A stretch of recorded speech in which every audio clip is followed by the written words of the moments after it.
Magandang umaga sa ating lahat. Dito tayo sa C5 Extension.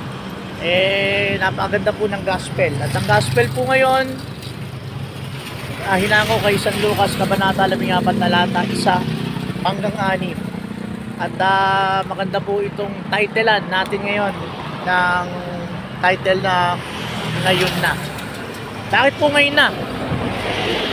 Sa unang bahagi, ang ating Panginoon ay dumalaw sa isang Pariseo. Inimbitahan siyang kumain. At habang inimbitahan siya, may lumapit na isang tao na may manas o kumbaga namamaga yung katawan. At tinanong ng ating Panginoon yung mga nakapaligid, nararapat ba na magpagaling sa araw ng pamamahinga? Hindi po sumagot yung mga tao. Pero agad-agad pinagaling ng ating Panginoon yung tao na may manas. Kaya po, magandang ipakita dito na ang ating Panginoon agad-agad nagpagaling. Ito yung magandang paalala sa atin sa araw na ito, kapatid. Ngayon na. Huwag na pa ipamamaya, huwag na ipabukas, huwag na sa susunod na linggo, huwag na sa susunod na taon. Ngayon na.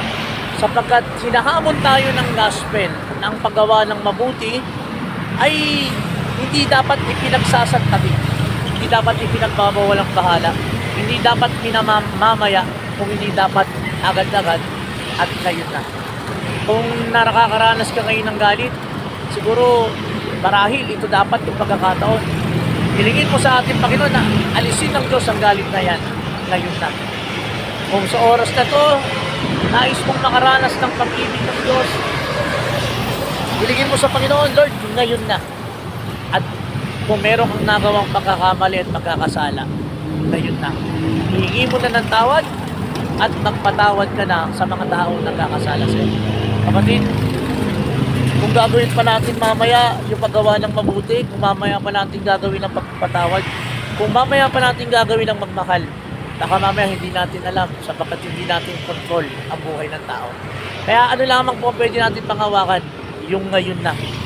Ngayon na ang paalala sa iyo. Ngayon na magmahal, ngayon na magpatawad, ngayon na gumawa ng tama. Sa second point po ng gospel, pinaalalahanan din tayo. Ano ba ang mahalaga? Yung pagsunod sa kautusan ng hindi paggawa doon sa araw ng pamamahinga? O mas mahalaga yung paggawa ng mabuti sa araw ng pamamahinga? Sa second reminder ng gospel, huwag natin ipagpalit sa mahalaga ang mas mahalaga. Yes, mahalaga ang pagsunod sa kautusan, mahalaga ang pagsunod sa tradisyon. Pero tandaan mo, mas mahalaga ang pagtulong sa kapwa. Mas mahalaga na ipahayag ang mabuting balita. Mas mahalaga na ipakita ang pagmamahal sa kapwa. Sa araw na to, dalawang bagay ang pinapaalala sa atin ng gospel. Ngayon na. Ngayon magpatawad, ngayon magmahal, at ngayon gumawa ng mabuti sa kapwa. Second, huwag ipagpalit sa mahalaga ang mas mahalaga. Okay, let us pray in the name of the Father, the Son, and the Holy Spirit. Amen. Amang dakila, salamat po sa araw na to. Lord, tulungan mo kami ngayon na magpatawad at tumingin ng tawad. Tulungan mo kami ngayon na gumawa ng mabuti.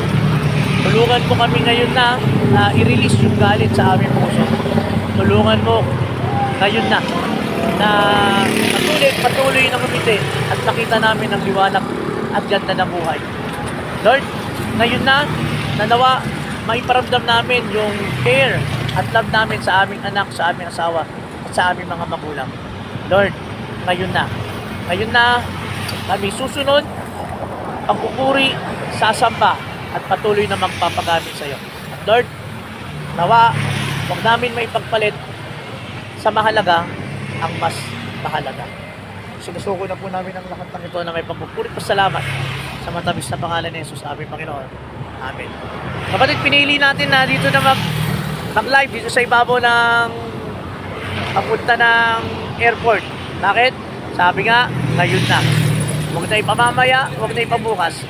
Ngayon na. Share mo na ang mabuting balita. Share mo na ang pagpapala. Share mo na ang kaligtasan. Share mo na ang pag-ibig, pag-asa at pananampalataya na pinagkakaloob ng ating Panginoon.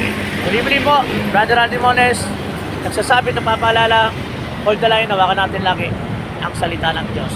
Time check, 8:05 ng umaga, November 3, 2023. God bless.